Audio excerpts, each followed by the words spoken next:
guess we could talk about Pat Bev versus Trae Young because it's what I have up already. So Patrick Beverley and Trae Young took some shots at each other. And we're going to listen to some audio from both. And then I'm going to tell you what I think. So let's listen to Patrick Beverley's audio first. Let's talk. Hoop Herald goes, honest question. Why do NBA players play so hard in random open gyms in the summer but give no effort in the All-Star game with millions watching? My response is because All-Stars take the game for granted. It's not one All-Star on a basketball court. It's just good, naturally good bum. Trae Young's response was, he said, relax, let us speak for ourselves. Interesting. I don't know. I don't think he's in a position to speak. I don't think he's one enough to even speak to me like that or tweet me like that.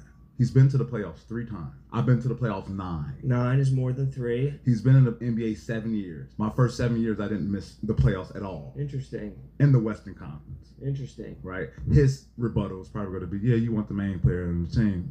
You're absolutely right, but this is why it's a team. I've talked to people who played in Atlanta. They don't want to play there. Why? They don't think he's a good leader. They don't think he's a good teammate. This is not coming from me, motherfucker. This is coming from Joe Blow over here. Trae, you can score all the points you want.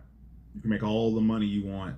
You can have all the leading assists you want. You can do all that. If you don't win, that shit won't matter. If you don't win, when you're retired, they're going to forget your name fast, too. So I don't even think he has the wiggle room to talk about, fuck, are you not playing hard for an All-Star game? You're not like you're playing in the playoffs. The fuck? So what do you think his point is? I don't know. I think he's trying to put himself above you? Yeah, I think so. Like, let us speak. Like, we mean, okay, well, let the motherfuckers who played in the playoffs more than 9 years speak too then. Before you speak. Motherfucker you played with told me, Pat, man, that shit ain't the Atlanta Hawks. That shit called the Trae Hawks. Interesting. And then the first word he used is relax. And I'm like, motherfucker, relax? You should be uncomfortable. You should be more uncomfortable. Why? That's the problem. You too motherfucking relaxed. 7 years, you made the playoffs 3 motherfucking times. You're too relaxed. Motherfucker, get uncomfortable. Really get uncomfortable and lead your motherfucking team to some more wins in the playoff push. The game is better. The game needs that from you.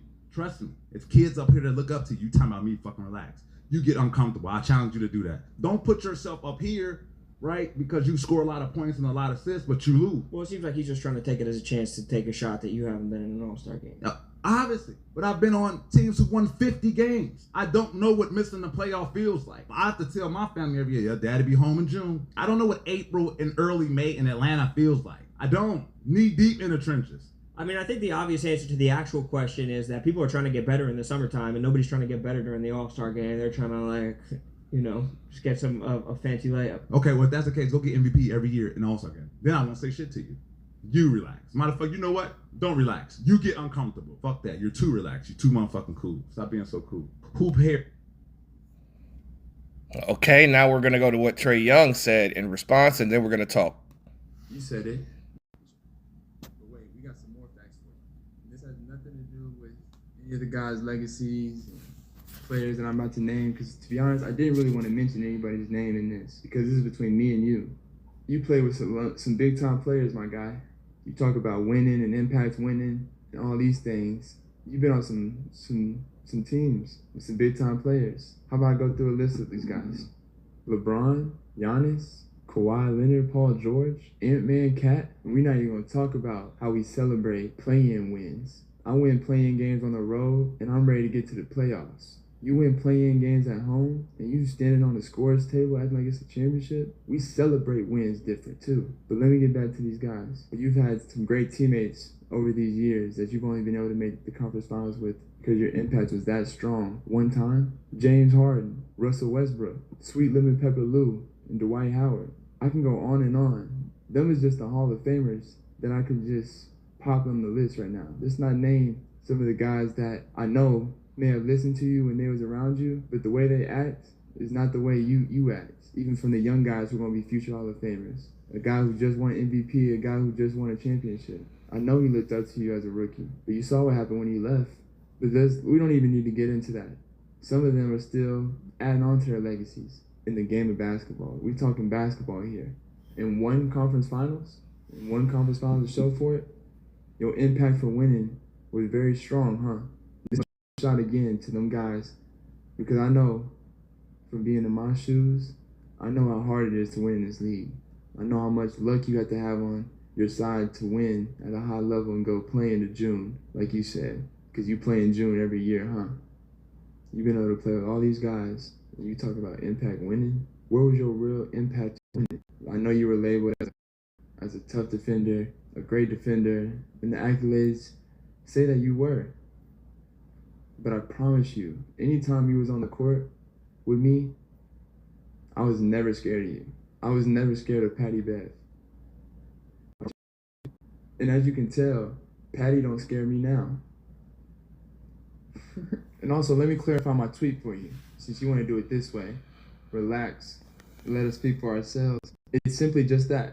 Let us speak for ourselves. Some of us have different opinions than others. But if you have somebody who's a non-All-Star, who's never been to the All-Star game, never even had a chance, or even felt like he had a chance when he was playing in this league, say that the guys who are All-Stars take the game for granted when we playing. I can't speak for every All-Star that's been there. I can only speak for myself. And I just wanted to let you know that you need to relax, because not every All-Star that's played in the game or plays in the game wants to play the way we do, or wants to see the type of performances that we've had. So when I say let us speak for ourselves, I mean just that, Patty. Let the All-Stars speak about us. Let the All-Stars speak about the game. Everybody has an opinion. You have an opinion, but just don't be disrespectful. You said it. You went to the playoffs 9 times. I've only been to the playoffs 3. You're right. You have 6 more playoff appearances than me. Let's bring up some more facts. You've been to 1 conference finals. I've been to 1 conference finals. What year was that for you? Just another fact. Year 9. The year I made it was year 3. Just a fact. You want to know another one? You averaged 7 points and 2 is. I don't even know how I'm doing this. Okay.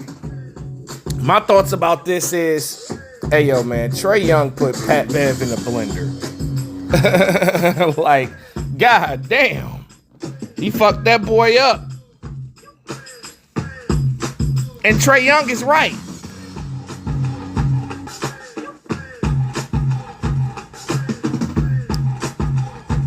All-Stars should speak about the All-Star game. We get that. But Pat Bev does have a podcast that's basketball-based, and he has a right to have an opinion, just like you said, though. But I like Trae Young for clapping back, man, because Pat Bev be talking a lot of shit about niggas.